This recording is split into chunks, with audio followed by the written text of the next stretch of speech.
Hello bachcho, let's read the question. Three wires ABC made of the same material and radius have different lengths. The graphs in the figure show the elongation load variation. The longest wire is. So बच्चों given है हमें three wires जिनका material same, it means उनका Young's modulus of elasticity भी same होगा. अब बच्चों इनकी रेडियस भी सेम है तो तीनों वायर्स की रेडियस मान लेते हैं r, बट इनकी लेंथ डिफरेंट है तो इनको मान लेते हैं हम L1, L2 एंड L3.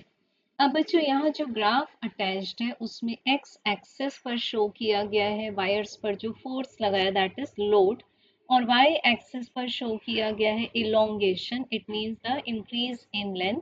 तो लोड को हम एक्सप्रेस कर देते हैं F से और एलोंगेशन को डेल L से. अब बच्चों हमें बताना है कि जो तीन वायर जिनके नेम्स हैं A, B, C, इसमें से लॉन्गेस्ट वायर कौन सी होगी.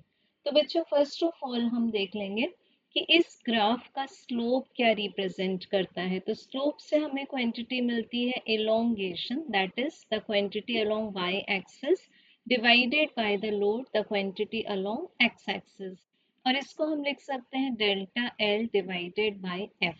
अब बच्चों अगर हम यंग्स मॉड्यूलस को एक्सप्रेस करें that is equal to tensile stress divided by tensile strain.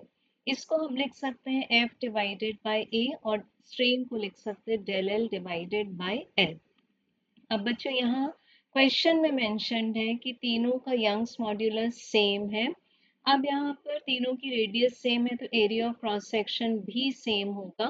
तो हम देख सकते हैं यहाँ पर कि हमें जो इलोंगेशन डिवाइडेड बाय फोर्स मिलेगा, क्योंकि इसको हम शिफ्ट कर सकते हैं लेफ्ट साइड में, तो जो इलोंगेशन डिवाइडेड बाय फोर्स मिलेगा यानी कि हमें क्या मिल रहा है, स्लोप जो मिल रहा है वो डायरेक्टली प्रोपोर्शनल है लेंथ के. तो बच्चों हम देख सकते हैं कि ए वायर के लिए ये है स्लोप tan थीटा ए हो जाएगा, for B wire this is angle is theta B, and for C wire angle is theta C. तो देख सकते हैं हम theta C is more than theta B is more than theta A.